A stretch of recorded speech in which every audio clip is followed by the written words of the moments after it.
Bismillahirrahmanirrahim. Assalamualaikum warahmatullahi wabarakatuh. Apa kabar anak-anak saja? Oke, baiklah. Kembali lagi kita pada mata pelajaran ilmu pengetahuan sosial. Nah, pada kesempatan kali ini kita akan membahas tentang ekonomi maritim dan agrikultur.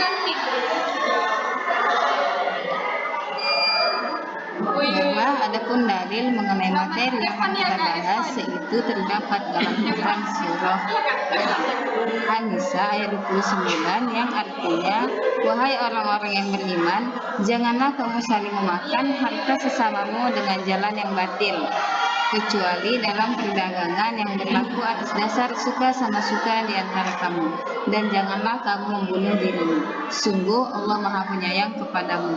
Quran surah An-Nisa ayat 29. Nah, ekonomi maritim. Ekonomi maritim merupakan kegiatan ekonomi yang mencakup transportasi laut, industri, galangan kapal dan perawatannya, pembangunan dan pengoperasian pelabuhan beserta industri dan jasa terkait. Ada beberapa sektor yang ada dalam lingkup ekonomi maritim di Indonesia, yaitu sektor pelayaran, sektor perikanan, dan sektor pariwisata bahari.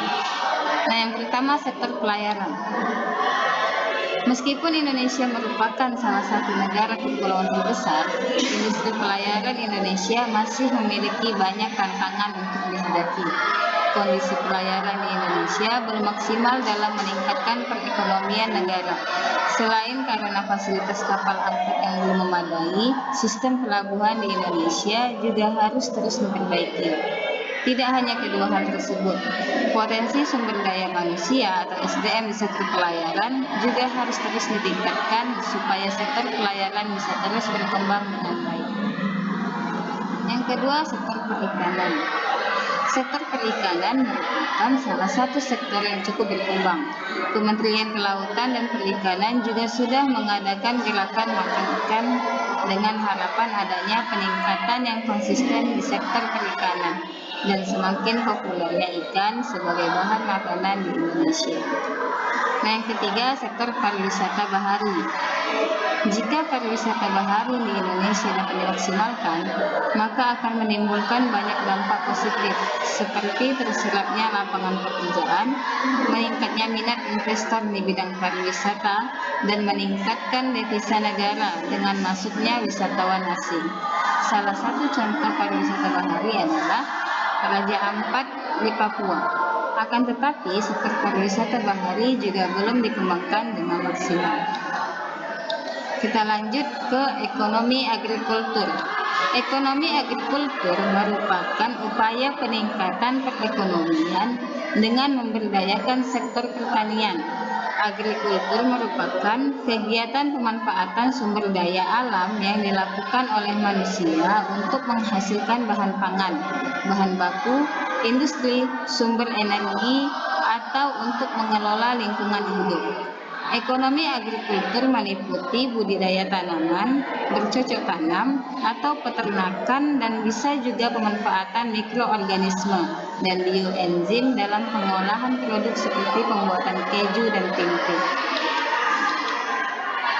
Indonesia memiliki wilayah yang subur dan beriklim tropis, sehingga sangat baik untuk aktivitas pertanian.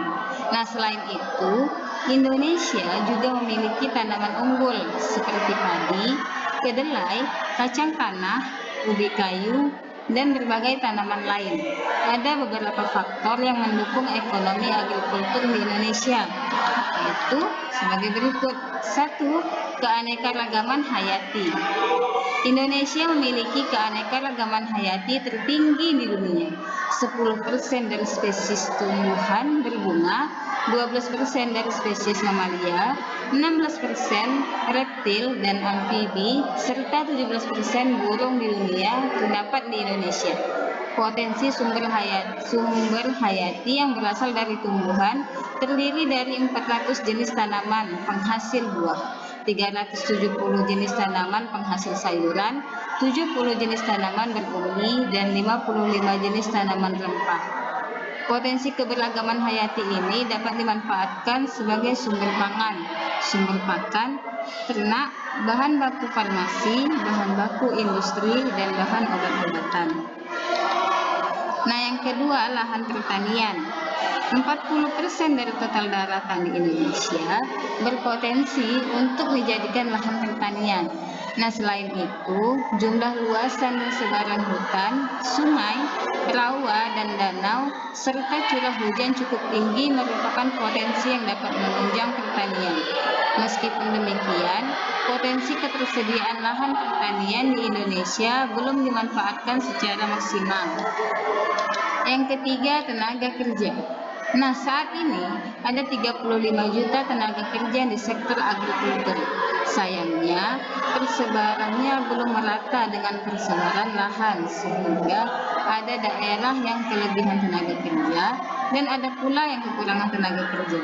Nah, selain itu, jika kemampuan dan keterampilan tenaga kerja ditingkatkan, maka tingkat produksi juga akan meningkat. Yang selanjutnya, pasar. Bahan pangan hasil olahan dari sektor agrikultur memiliki potensi untuk dimanfaatkan lebih dari 230 juta orang. Jumlah konsumen bahan pangan yang sangat besar ini merupakan potensi pasar yang besar untuk sektor agrikultur.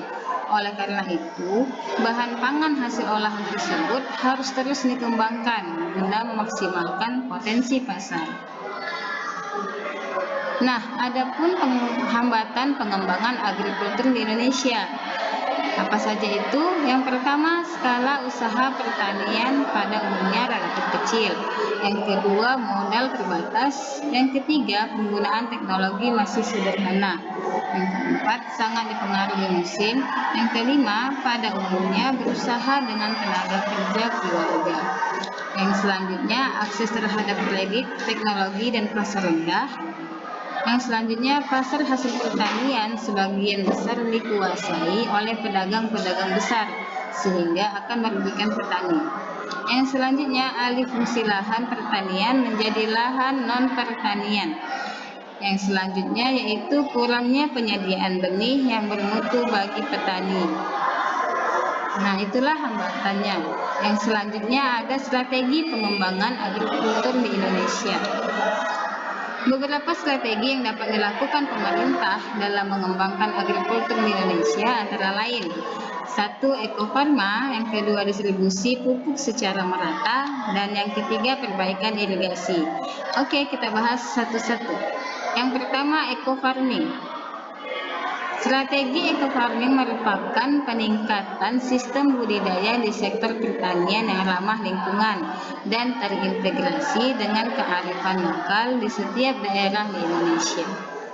Nah, sedangkan yang B, distribusi pupuk secara merata. Strategi yang kedua ini berupa distribusi pupuk secara merata di seluruh wilayah Indonesia. Nah, langkah yang ditempuh dalam strategi ini adalah petani diminta menjumlahkan kebutuhan pupuk untuk kebutuhan tanamnya per hektar selama 1 tahun. Yang ketiga, perbaikan irigasi. Pertanian yang berhasil tidak lepas dari baiknya sistem irigasi yang diterapkan. Oleh karena itu, pemerintah mengusahakan keterjaminan ketersediaan air untuk pertanian dengan perbaikan atau pengadaan irigasi yang baik. Baiklah, cukup sekian materi kita pada kesempatan kali ini. Selanjutnya silakan kalian kerjakan latihan berikut.